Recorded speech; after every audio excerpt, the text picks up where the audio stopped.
We're just going to wait a minute to let people in. Thank you for joining us today. Hope everybody's doing well. Okay, before I introduce our moderator today, Bob Fay, I just want to thank Cheryl Ho, whoever you are, could you please silence your phone? Thank you. Or silence yourself.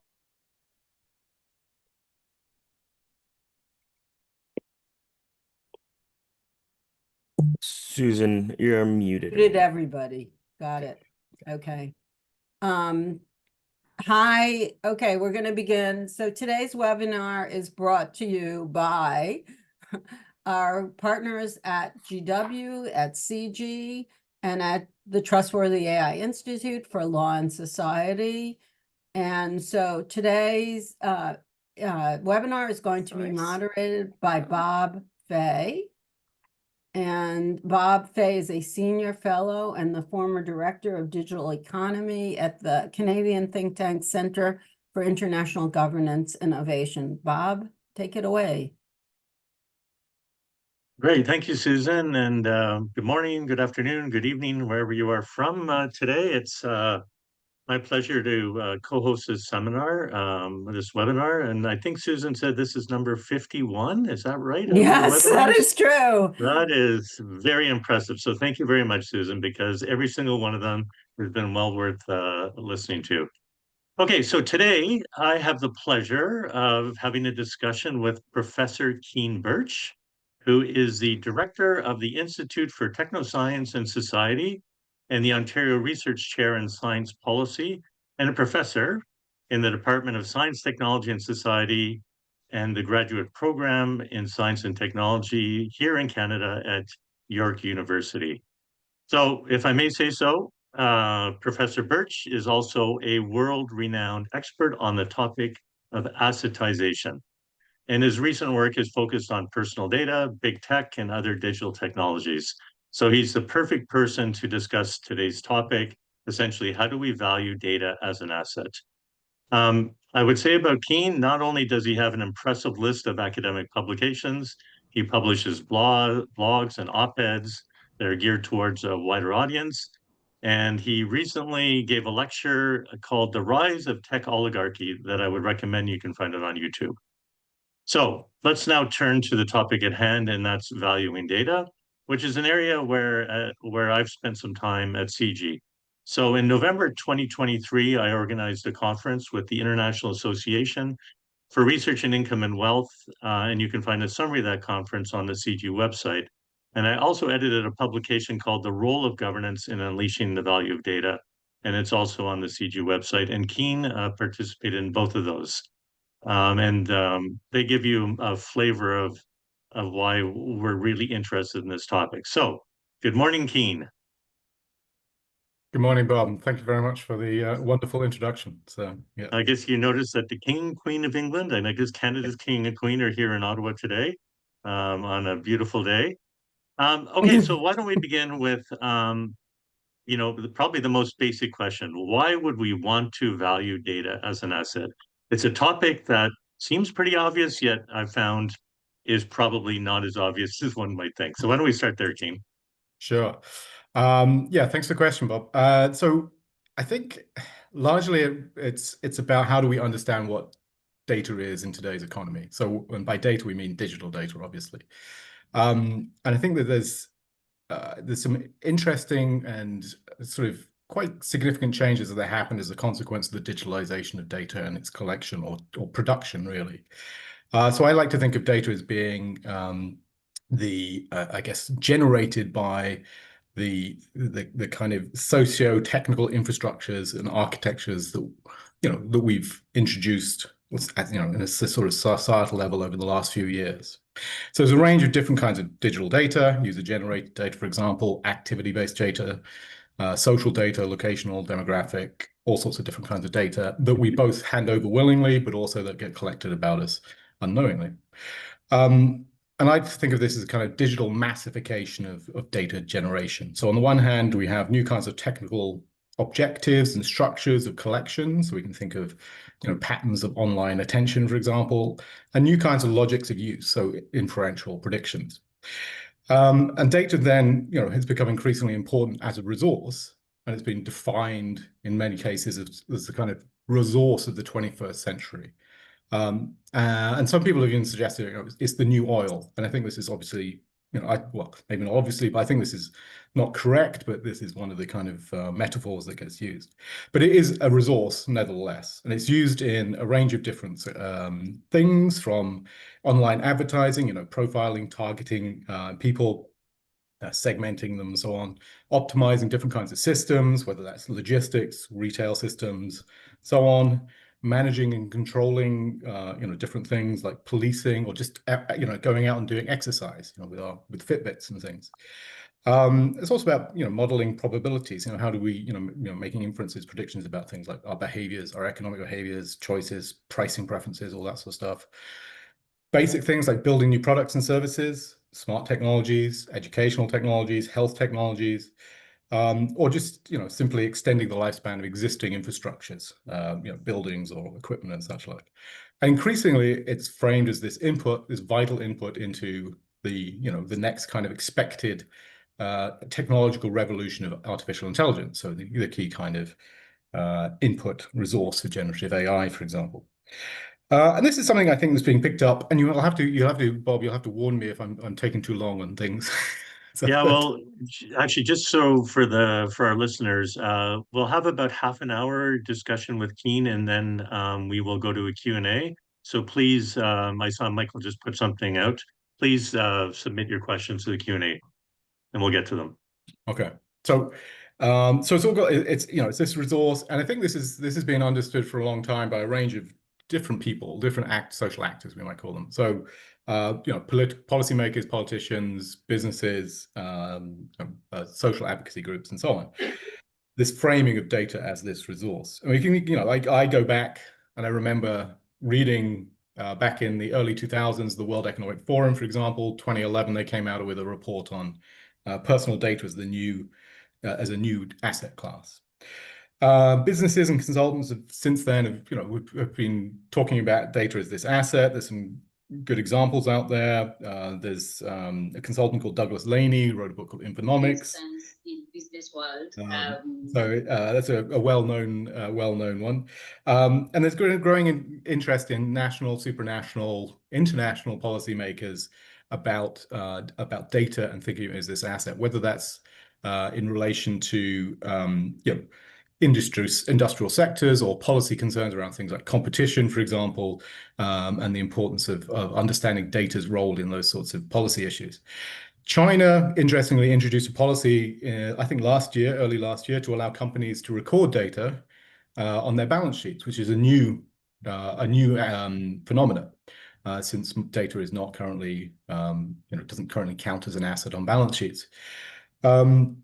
But well, you know what? Like maybe we can. I mean, that is the shocking thing, right? Data is an incredibly we know it's a valuable asset, yet it's not recorded. And yeah, I think that's really the thing that many people, many different occupations have been grappling with, including economists such as myself. But we know that there's been, for people into this, some really interesting developments at the international level by the people who put together what's called the system of national accounts. And so they proposed, well, not only did they propose, there's a methodology that will be implemented internationally by statistical agencies on how to value data. And it's got its strengths and weaknesses, and I'm wondering if you could maybe bring us through that a little bit. sure. So this is the system of national accounts is a fascinating national accounting framework, or national accounting standard framework, that originated after World War II, I think, primarily as a kind of way of calculating GDP. So it has a long history to it, and every few years, well, maybe not every few years, every 10 to 15 years, they revise it in light of changing economic conditions and changing economic practices, I guess, in sectors and things like that. The last revision was 2008, and this revision that's just happened and got released in March, I think, 2025, they're updating it to incorporate data, digital data, as an asset in national accounting standards. And this is a big undertaking. It takes several years to do. I think they started doing this back in 2019, if I'm not wrong. And it's undertaken by the UN Statistical Division in collaboration with the World Bank, the IMF, Eurostat, and the Organization for Economic Cooperation and Development, the OECD. And there's a long process of consultation with national statistical offices, expert economists, statisticians, and so on, in order to understand how to integrate this new conceptualization of data into these standards. And the starting point for them, obviously, is like I said, asset is considered a resource. It's something that can be used repeatedly over a period of time and generates returns for the entity that can control it. And so therefore, that's their kind of thinking about it. So they developed, the SNA, System of National Accounts, developed a kind of concept of what data is as a way of incorporating it into their standards. And for them, the SNA data is seen as this produced asset, and they define it as, I've got a quote here, information content that is produced by collecting, recording, organizing, and storing observable phenomena in a digital format. So they have this kind of idea of what data is. And part of the reason for doing this is because there are such diverse approaches to understanding the value of data and to valuing data. So this SNA approach will likely roll out over the next few years and become integrated into national statistical offices and the ways that they calculate national economic activities and indicators and so on. But it's one of potentially many different kinds of ways of valuing data. There are forms of valuation approaches that look at business performance, recorded assets. Now, data doesn't sit on balance sheets, so that doesn't really work for that. There's also market capitalization. So what's the market capitalization? So the big tech firms, and we can try and understand the value of data from that. There's also other ways of valuing data in terms of business costs. So, how much did it cost to produce the data? And that's what the SNA comes down on as what's called a sum of cost approach. So you can work out a kind of baseline for the value of data on the basis of the cost of employing people to produce data, the intermediate resources you need, and the markup that you might expect. There are other ways of thinking about the value of data, kind of market-based approaches. What's the cost of data on the market? Unfortunately, there aren't many transactions on the market, so that's not very useful. There are other kinds of approaches like user data subject approaches, where you're asking people, how much are you willing to sell your data for, or how much are you willing to pay for privacy? And these kinds of approaches are what's called state of preference approaches. So people are saying what they would do rather than actually a revealed preference where they're actually doing it. So there's some limitations there. Then there are other approaches which try and understand the kind of the value of the unwaged work that people put into things like platforms and like YouTube or Facebook, the kind of activities that they're doing that generates this data for the companies that then can use it to monetize it to sell stuff. Other approaches include kind of looking at the quality of the data itself, its timeliness, its relevance, and things like that. Very difficult to do at scale because it's so, you have to break it down. Every kind of database or data point, etc., break it down like that. So the SNA, as I said, is this kind of baseline approach which gets at this kind of starting point valuation, I think, and then after that, you can build on it if you want to try and work out other ways of other kinds of values that you're interested in, whether that's economic value or social value or what have you. Yeah, I mean, there's a lot of literature on the UN website on how they do this, but Yeah. Statistics Canada was one of the first agencies to actually attempt to do it. And you can find a couple of papers that I think are pretty tractable on their website that talks about this particular approach. And it's an approach that's I think been adopted because it's an approach that's been used to value R&D and other things in the system of national accounts. So it's something that they understand very well, but it is a very particular methodology. It doesn't account for some of the big things that people associate with data, which are externalities, both negative and positive. And the fact that, data, has different valuations depending on the context in which it's used. And this is the work that's really been done by Diane Coyle, among others. So I'm wondering if you could talk a little bit about the work that you've done in this area.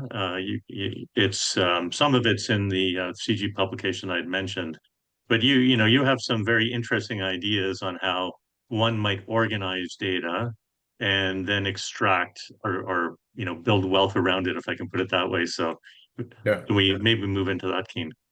Sure. So I think that this speaks to the kind of issue of the economic and social value of data. So if we think of data as having both these kinds of values, and what's interesting is it's relatively, well, not relatively easy, but it's easier, I think, to calculate the economic value of data rather than the social value of data. So I've been part of a project that we've been working on has involved trying to understand.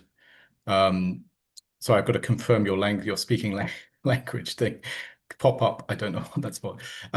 So as part of this project, we're working on looking at the economic value of data, but also we started getting interested in the social value of data. And I can see my colleague Janja Komljenovic, who we've been working with others to look at how people understand this social value. And that's really interesting because it's not, it moves away from the evaluation approaches that I just mentioned and then starts thinking about the context that you mentioned, Bob. So, context framing matters, the roles and uses of data, the function of it matter, the beneficiaries, who benefits from it and so on matters, and the policy trade-offs matter. What is the policy trade-off of open data, for example, and these sorts of things. So there's all these kinds of issues that come into play, and this, I think, leads, for me at least, to new kinds of thinking about what is how do we govern data. And part of this is data's value is a consequence, an effect often of the kind of infrastructure and architecture in which it's produced. So it doesn't just exist, it is produced, generated through this infrastructure and architecture. And that includes governance frameworks, regulatory frameworks, standards, and so on. And an example here is health data. It's very interesting, talking to people who deal with health data, where they talk about the fact that, if they collect health data, or if they use health data, they have to know that it is collected within a particular regulatory framework, or it's useless to them because they can't produce the products and services that they want to do because it's illegally collected. So we don't want that, so governance is important because a kind of free-for-all, anything goes, doesn't really work with data. It's got to fit within these regulatory frameworks, governance frameworks, standards, and so on in order for it to have value. And that's really important for then thinking about how we might want to manage, govern data and govern its valuation. And for me, there are certain issues around ensuring transparency, for example. So, we know where data is held. We know what cybersecurity measures are used to protect the data, whether we can trust it or not. We know whether it's legitimate or not, who can get access to it, complain about, the data that's held on them, these sorts of things. And this is about, transparency is one side of this, accountability the other side. How do we hold entities to account for the data that they have about us? A lot of data is not well stored, so we need to have this. We need to be able to hold organizations to account. Some of them don't even know what data they've got, right? And this then feeds into policy issues around taxation, competition policy, and so on. So all these are important as well when in a kind of bigger kind of aspects to data governance and so on. Now, for me, I kind of fall on the side of thinking about data in a kind of collective solidaristic sense. Its value is not just simply, because its value is more than just because of our individual rights to it. It's also, the value of data is about the aggregation of it, the collective analysis of it, all these sorts of things, the relationality of it, which means that it is, data is very social in that sense. And so therefore, I like to think of it in these terms of, we'll kind of think about the kind of collective governance of it. How might we want to manage that?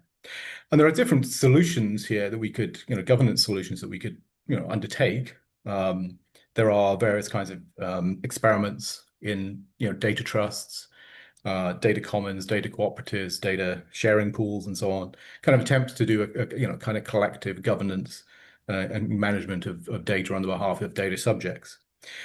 And these are about, trying to ensure privacy as well as at the same time ensure that, this kind of we could access this data in order to innovate and to produce new things. It's also about trying to stop certain kinds of things that we might not want. Examples might include things like digital redlining, using data to discriminate against people, or people might not like facial recognition data, their data to be used for facial recognition products and such like. And also to ensure kind of returns to the people, that are the data subjects from whom the data is collected. So my proposal, which I developed in the book you mentioned, the book produced by CG, was about something I called a data wealth fund, which is a kind of extension of some of these ideas to a national level, national scale. And based on the idea that, as I said, your data is collectively generated and also, commonly held, thinking of data as this collectively generated and commonly held resource or asset that represents the aggregated information about a population, so about, us, the population, that is produced, the data, is produced through our actions, and it has value precisely because it is this relational, thing. And so for me, I was thinking about this in terms of how do we kind of might understand this, data as this kind of collective resource. And I was thinking about other kinds of ways of managing collective resources like natural resources.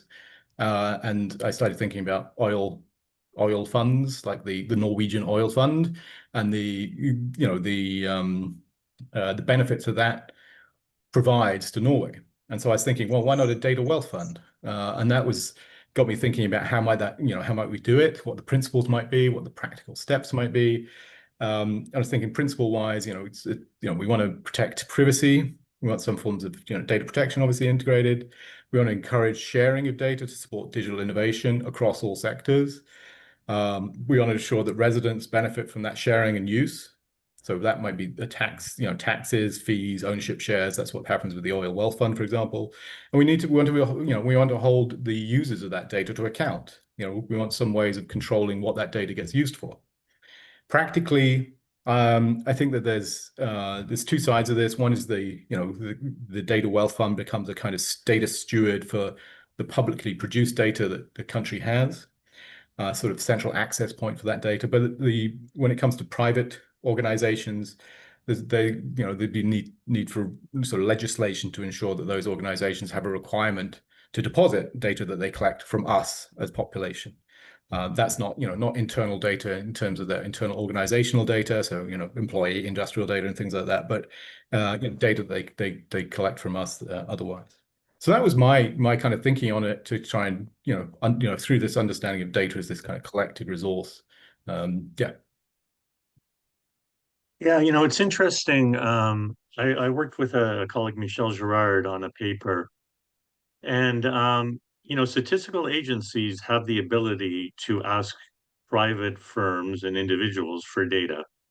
And I guess, one of the things I always wondered is why aren't they doing that, and making that data available, so that, we could all use it in one form or another. I saw that Courtney had asked a question on, what type of, data are we even talking about here? And, we're talking about literally all types of data. We're talking about public data. There's an open data initiative, open government data initiative, but there's private data. And I think it's really the private data. How does one get access to that? And you've done your work on, data enclaves. So how does one get access to Google's data or Meta's data? And they're sucking in all this data. We have seemingly very little control over it. Yet we know they're using it for particular purposes. We have a lack of transparency in actually what they're doing with it. But, is there a public good element to that data? That is, public data that essentially has been made exclusionary. What can we do, to get access to that? And you've also done work on trying to value that data, right? Yeah. Google's data, for example. Yeah. So I think so in terms of maybe I'll start with the access and then maybe I'll start with the valuation and then come back to the access point. So I try to understand, because as I said at the beginning, data is not recorded on balance sheets. So that was the starting point for trying to understand how do these businesses understand the value of their own, of the data they generate, collect. And I did some research looking at earnings calls, annual reports, all these sorts of things to try and see how they do it. And there's just not really a discussion of it. What was interesting though, when looking at a company like Google, so Alphabet, Google, it's the way they understood what was valuable, what in terms of their business, and what they thought of as valuable was essentially traffic. So people and their data. So they have a lot of interest in something called traffic acquisition costs, or TAC. And this has been a long-standing concern for them if you look through their earnings calls and annual reports and such like. And it tells us something about how Google values data when we look at this traffic acquisition costs. It changes over time. Their understanding of the value of traffic changes, I think, between countries. It's obviously not precise, but we did an attempt, myself and some colleagues did an attempt to kind of try and calculate this. And we started with the costs or the payments that Google Alphabet made to Apple to set Google search as the default search on Apple products like iPhones and so on.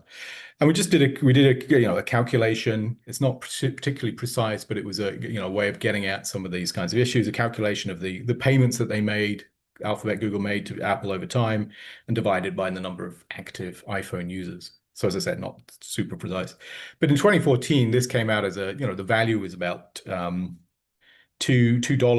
US 26 per person. By 2021, this has gone up to $14.62 per person. So this is how much Google was valuing it.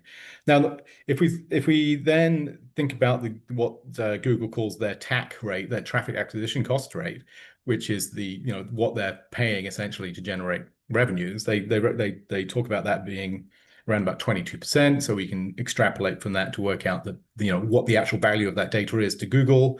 And it represents something like, in 2021, something like $66 per person.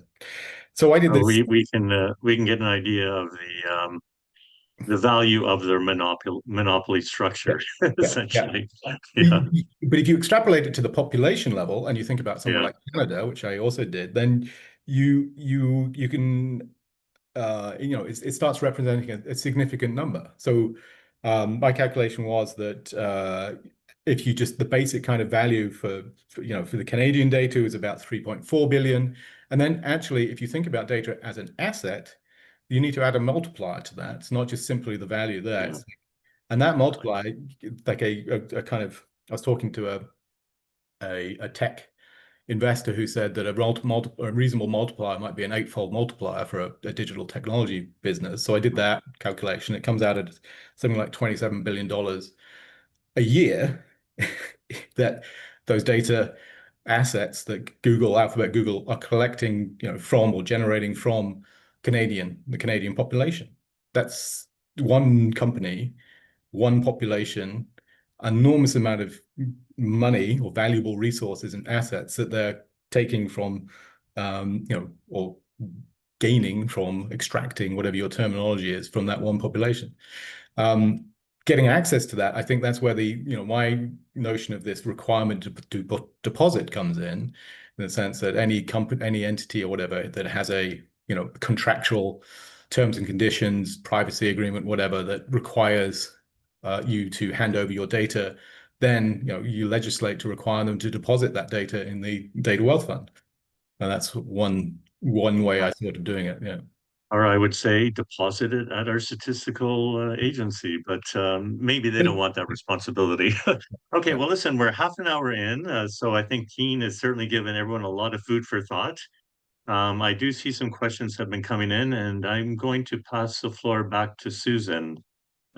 Susan, are you there? Don't see any questions in the Q No? and A, and I would Okay. ask everybody to put them in the Q and A.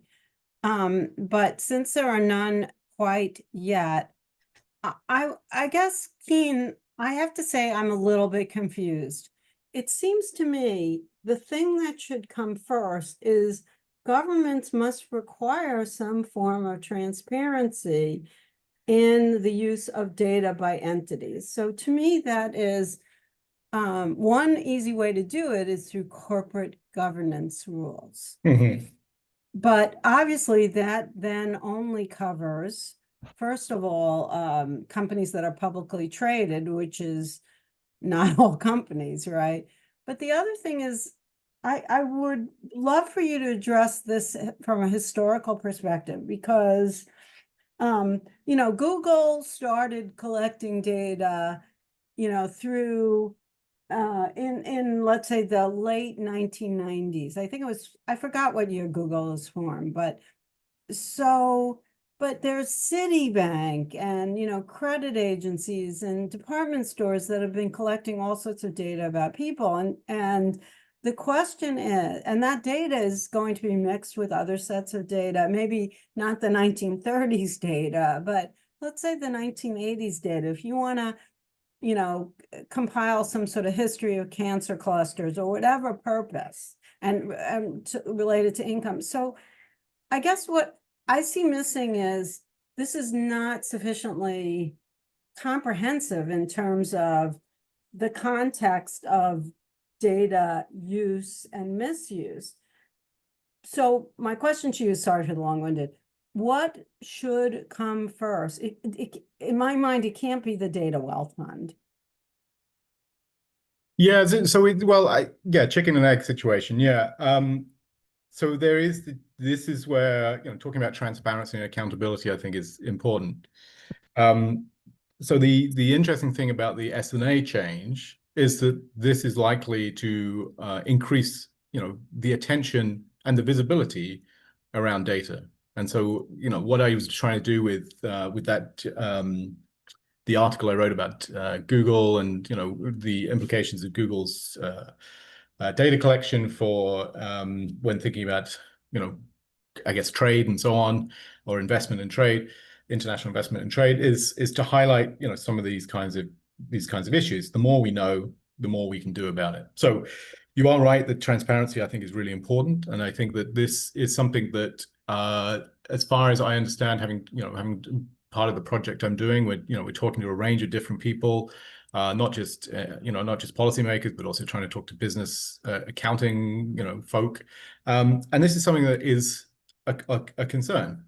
This is something that business accounting associations are trying to look into and address. What's interesting is that they haven't been doing this up to now, and that I find really interesting. Is why is the gap, the FASB and IFRS, these accounting standard setters, why is it that they have, in a sense, not been doing this until relatively recently? So I think there's movement on this front that has probably resulted from things like the S&A and the growing interest in these sorts of things, and I think that's all good, well and good, and these are all sorts of things that will raise awareness, increase transparency, hopefully lead to greater accountability and such like. And then, the result hopefully being that at some point we will have very clear sense of what kind of data do companies hold, and in terms of the data holdings that they have, we then get a better sense of what it might be that they hold, what it is that they don't really know they hold, and things like that, right? So I think this is something that is going to go on for the next few years in terms of raising transparency about it. And then the thinking about the governance of it now, I think is helpful just to, we can be thinking about what might we do once we have a more transparent sort of environment when it comes to data. And, if we are thinking about a particular kind of approach to the governance of data, we can, intervene and, provide suggestions and, what might be good and so on. Yeah. So basically what you've put forward is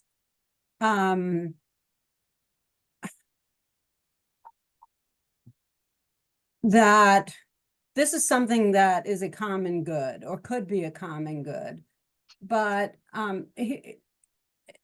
firms they are not incentivized to act in the public good. So here's a question.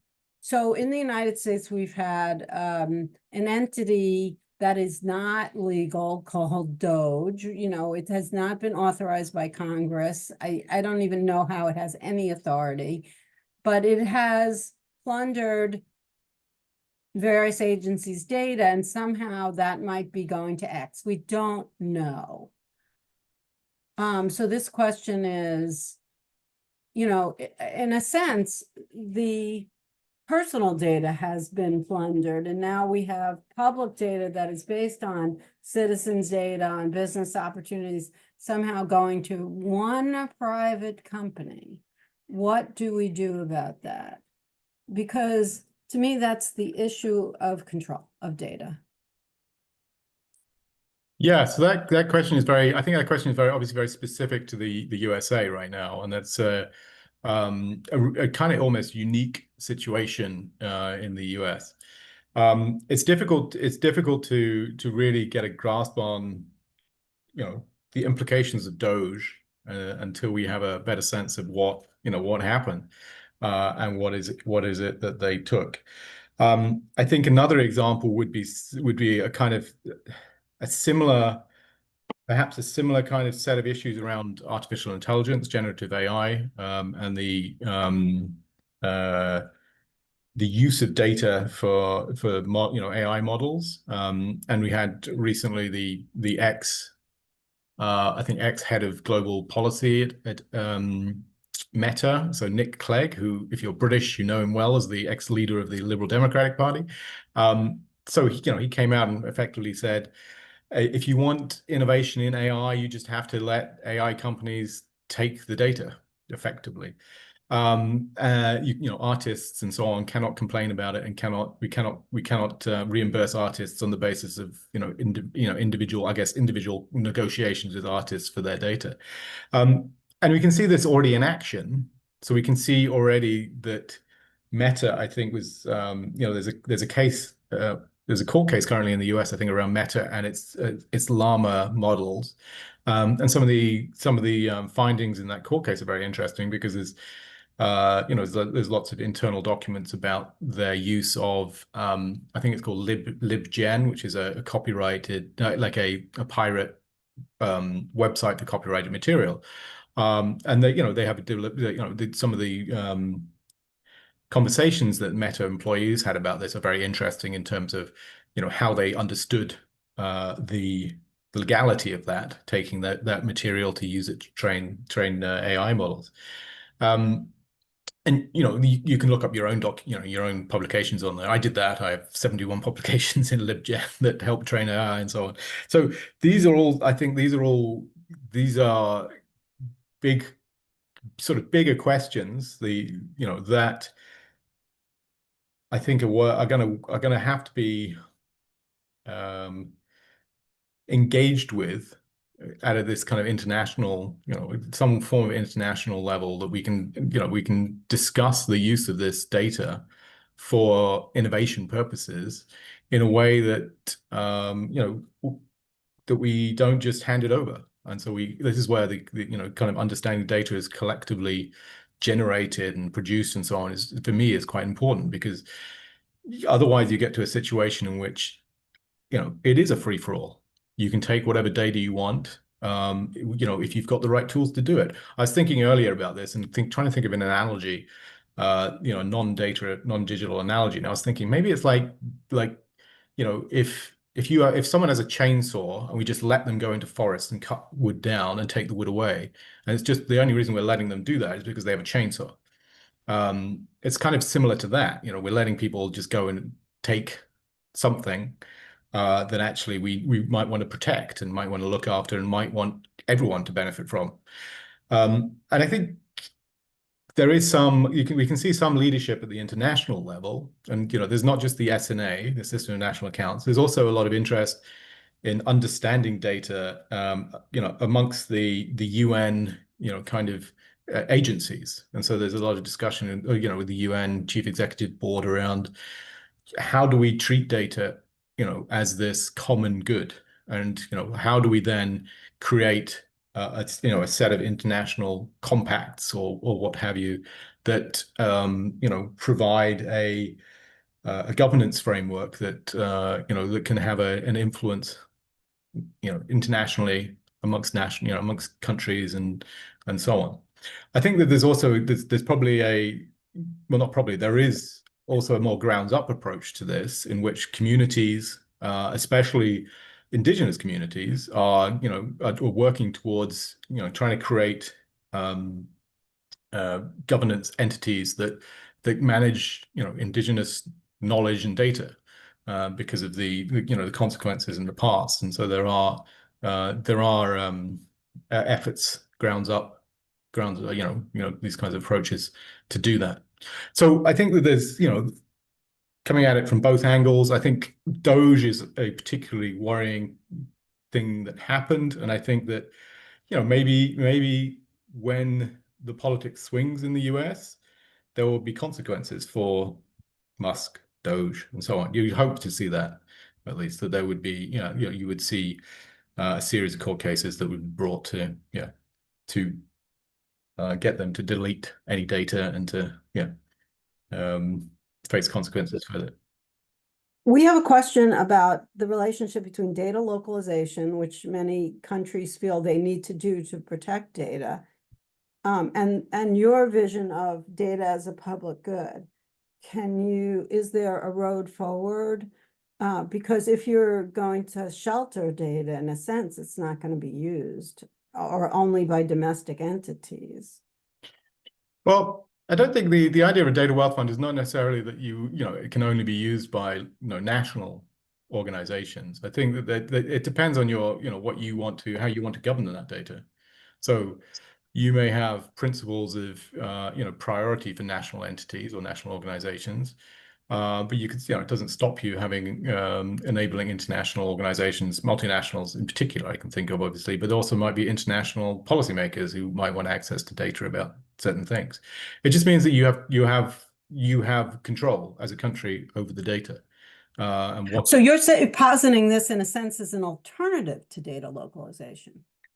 The question was about data localization specifically. Right. So I was trying to think of ways that so my knowledge of data localization is not super. Okay, no worries. So I know that there are obviously the concept is data localization, but I'm not sure about the actual practical ways that Got it. Yeah. So. Bob, did you want to ask a question? Oh, I see an interesting one here that I know I could answer, but if we could pose it to Kean. It's quite an interesting one, and it goes, many countries face inequality, debt, and growth challenges. So how can recognizing data as an asset help face these economic and social challenges? I mean, I think that's a really important question. It gets to perhaps get to why are statistical agencies trying to get data into the national accounts and the balance sheets of economies. China has actually recognized data as an asset, as a productive asset. I think it's the only country to actually have done so. And I think there's some really important reasons as to why one would want to, but I'll let Kean take a stab at that if he wants, or I can just keep rambling on. Well, I'll give you my take, and then Bob, you can come in, I guess. So for me, I have this kind of obsession with understanding the world through the lens of assets and assetization. So I think that this is one way of understanding what's happened to our economies and societies over the last 20 odd years. So it's important to understand what the implications of understanding, this transformation of things like data into an asset are, because they have significant implications. So in terms of things like, if we think of the differences between countries, that kind of inequalities between countries, this is something that is incredibly important when it comes to, say, the development of products and services. Different countries have different levels of data collection capacity or data production capacity, different infrastructures and architectures and so on. And that means that certain countries, produce more data, more products and services get produced for those countries because there's more data and, there's more data availability. So it's important to have data in the first place to enable you to innovate and produce new products and services and provide new kinds of social welfare systems and such, like all these sorts of things that we want. So that's one aspect of it, is we might we do want to be able to ensure that countries have they can generate data for their needs, basically. And I think that at the minute, a lot of data that does get generated, it gets extracted. So because the data generation, the infrastructures and architectures that are necessary for the generation of data are in the hands of a small number of multinational companies, largely big tech, they generally get called. So the reliance on this kind of digital infrastructure and so on is is problematic, because the data that then gets collected, generated in particular countries becomes it is the value from it does not flow back to the countries from which that data was generated and produced. So I think understanding data as an asset or a resource, not necessarily specifically as an asset, but as a resource, is very helpful for thinking about, these kinds of the flows of benefits that help different countries in different ways. I think there's also some really interesting issues around understanding data as an asset when it comes to international economic relations. So as we shift, if something is an asset, then it falls under international investment law, and that's an interesting kind of issue when it comes to transfers of data or the benefits that flow between countries. So that would be, I guess, some of my points. Bob, I'm not sure if you have any other kind of. Yeah, I mean, I largely agree with what you said. I mean, taking my economist hat, I would say, we're trying to understand the drivers of growth. And so, we'd like to include as much as we can in that production function, so to speak. And then, when we get a better idea of the drivers of growth, well, I mean, the drivers of growth are in a broader context, these governance mechanisms. So, and we can understand the role of data in one particular country's growth profile, but also do cross-country comparisons. And then we can say, hey, what are the driving forces behind it? And so one of the areas I've focused on over a number of years, and I know, especially working with Kean and others too, is the role of competition policy. What we call framework conditions for growth. And what are the suite of policies that are required to drive growth? And then how does data fit into that versus other types of elements that drive growth? So I think I'm saying the same thing as you, probably in a slightly different way. Yeah, I think that these are all, they all flow into different kinds of governance, regulatory frameworks, standards, and such like. I think it's really important to be able to think about data through these frameworks and think about it in a new way, because I think data kind of disrupts a lot of these things. And as you said, Bob, about competition policy, I think in particular there, we don't, actually until relatively recently, there was very little in sort of, well, maybe it wasn't that lack of interest, but there was it wasn't until relatively recently that data really became a big topic, I think, within the competition policy world. And I think it is now. And I think you can see that in, jurisdictions like the European Union, where data is and data assets are a factor in competition decisions. So mergers and acquisitions, for example, they've become an issue there. And increasingly it's, competition authorities are interested in the ways that data is, it does it does stop or undermine competition between and enable certain companies to move into different markets and so on. Yeah, like I mean, one of the personal data, the uses of personal data. I mean, it just touches on every area of policy. We know, personal data, as we say, that it's related to consumer protection, it's related to kind of competition, national security, public safety, you name it. And so, one of the areas that I've been thinking about is like, how does one get the coordination in policy? Because you're going to have, for example, a privacy regulator that's going to say, hey, we have some very, in many countries, not in all, but, we have, some rules around how personal data can and should be used. And so we're going to enforce them.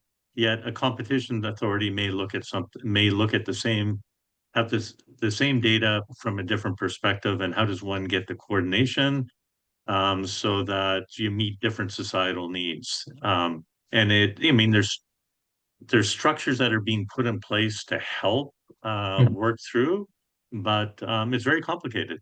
It's very Yeah. complicated right now. Yeah. Yeah, I think So, it's, Oh, sorry. sorry.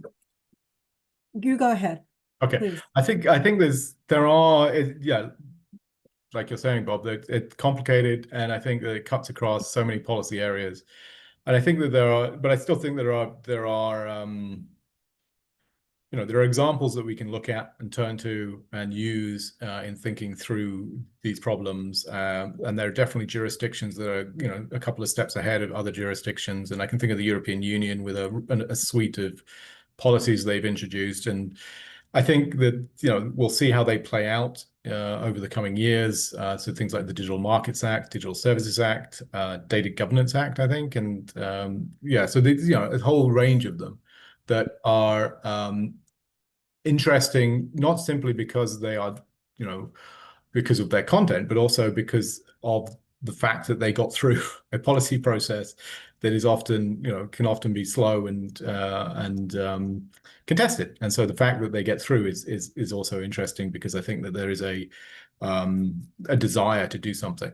And I think that's probably the important thing to, point in time, being at this point in time, there's a desire to do something and take action. So I think that there's in some senses, finding that kind of championing of this is important. Yeah. So Courtney has a very interesting question. What are the potential ramifications of the data wealth fund, let's say, for more datafication, which is exactly what you don't want to have. And I think, taking in line Bob's point is these policies are not coordinated. I think that brings us back to square one, which is Bob made the point of saying that data governance is separated from AI governance. And if AI is the technology, and it might not be, it could be XR, I don't know. But this is where we're at. There is this current insane obsession with AI. So could you guys both answer Courtney's question? Is this in the end, is this the outcome that you really want to have? So with the data wealth fund, I was actually thinking it might lead to the opposite. So if you have a requirement to deposit,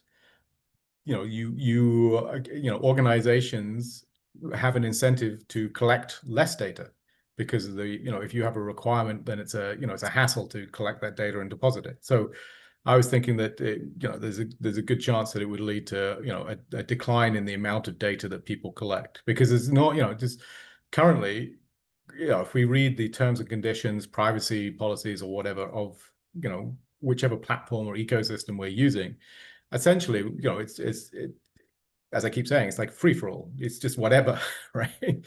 Whatever data that that they want to produce from whatever infrastructure and architecture that they have, that enables them to collect all this data. So there's an enormous amount of data that gets collected, and we have no idea what it gets used for.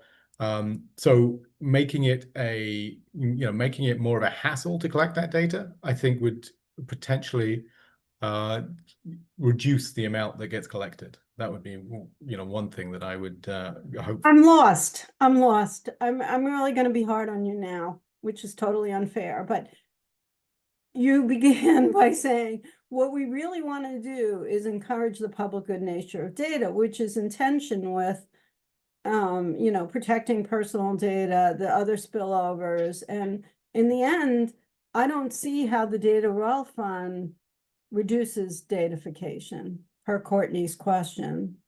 Could you just explain that one more time, please? So going back to this requirement to deposit. So if you have a requirement to deposit, anytime an organization collects data, they're required to deposit it. So the more data you collect, the more you have to deposit, and the more you have to construct internal processes for doing that, and to manage it, and to deal with the risk management internally, right? So if you collect less data, you have less of a hassle when it comes to that requirement to deposit. So that would be a basic, a simple, for me, a way of kind of, I'm not saying that it would lead to this, but I would see that this is a possibility that would reduce the amount of data that gets collected. So at the minute, if we think of data collection, there's basic kinds of data collection, but there's also an enormous amount of data collection that's very difficult for us as individuals to really trace. So if you think of cookies that kind of flow through the, flow through the internet, and that don't just sit on a single website to make the website more functional, but other cookies that follow us around the websites and collect data as we go. So if you have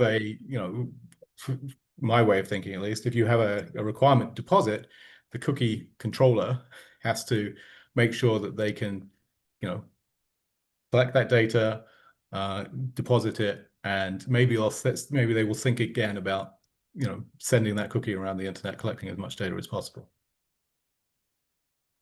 So I'm going to read this out loud by John Dayton. I hope I'm not mispronouncing the name, but he says, the forest metaphor was provocative. The value of the data in a forest rests on the infrastructure that transforms a tree into a plank or paper. To isolate one element, as axes give ways to chainsaws, the value of the assets increase. Conclusion, value depends on the way data is used. It's not intrinsic to the tree. Google made data more valuable than it was before, so regulation of data must preserve the incentives to use it. So I totally agree with the discussion about infrastructure. I think infrastructure is, infrastructure is vital. Infrastructure and architectures are vital to the value of assets, right? So with this forest example, I've actually written a book about called Neoliberal Bioeconomy. So it's about looking at the kind of extraction of, or the attempts to develop cellulosic biofuels in the Canadian context. And so it really is interesting, this whole kind of timber issue. The value of a forest, it depends upon the roads that go into the forest, because that enables you to extract the trees and take them out and so on. And the same here with data, right? The value of the data is dependent upon the infrastructures, the architecture that you design around those, with those infrastructures, the standards that you use. All that is really, really important to the value of data. As I said at the beginning, you need to have, in many cases, you need to have legitimate data and show that it is legitimate in order for it to have value. And if you're not able to do that, then the data is largely valueless, because people will not be able to use it. So all these things are, are critical. And it's, John says it's not intrinsic to the tree. Yes, I totally agree with that. I think for me, an asset is made. It doesn't just exist. An asset has to be made, and it is made from the infrastructures, architecture, standards, all these things that are around it that transform something into the asset itself. Okay, well, we're almost at the end of our time. I'm going to do just a quick commercial and basically just say that the Hub is trying to create a new metric of data governance for AI. And we've been seeking public comments on that metric, what we're missing, what we might include, and what policymakers should want to achieve. And both of our moderator, Bob Fay, and our speaker today, Kean, has basically made a case for the dual use nature of data, in the sense that you have to protect it, but you also have to maintain the public good nature, and you don't want to discourage it too much, but you also, if you encourage it, you're going to have spillovers. So any thoughts anybody has on that, we'd be grateful to hear. Okay, so do you, Kean, want to make some last points? And Bob, it would be good if you could do that too. So And if you have further questions for them, we will send, we can send them along to Kean and Bob. I think my last point is that we are at an interesting point in time. I think that this, when it comes to digital data and understanding, its value, economic and social, and the governance of that value, I think we're really at a critical point in time, and we need to think about these things now, so that we're not, 5 years time, 10 years time, we're not in the same space that we were, or I guess currently are in the, in the kind of, when it comes to, things like, what Shoshana Zuboff called surveillance capitalism, right? We don't want to get in that situation again. We want to actually be in a situation where we do have some form of, in my view, democratic control and democratic, distribution of the benefits of digital data. So that would be my final point, I think. Thank you so much. Yeah, and from my perspective, I did some work a number of years ago on governance of social media platforms, and I made the analogy to the big banks and how they were governed that led to the global financial crisis. And we don't want to have a situation where we privatize gains and socialize losses, essentially. We want to allow companies to privatize their gains, but we also want society to benefit too. And that requires what I was saying before, new types of policy coordination that just don't exist at this point in time.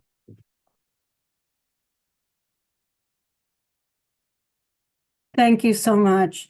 Well, we have to end it now, but thank you so much for the discussion, for the insights, Kean Birch and Bob Fay, and we hope if you have any further questions for them, please send it to the hub and we'll forward it to them, unless they want to put their emails in the chat. And thank you all for taking the time to try to understand these issues. And Kean Birch, keep up the great work. Okay, everybody, have a